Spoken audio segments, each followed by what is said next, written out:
নিচে বাঁচাও বাঁচাও আমি নিচে বাঁচাবো কেন গরম থেকে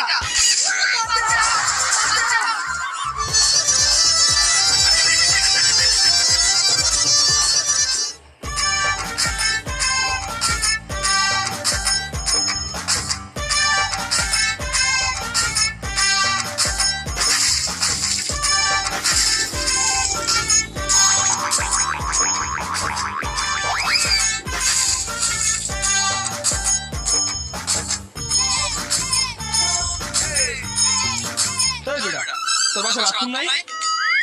আছে থাকতে না কেন তাহলে বাসায় যাই ইস্যু কর, এই জায়গায় ইস্যু করছিস কেন? কোন ইস্যু করছি এই যে এই জায়গায়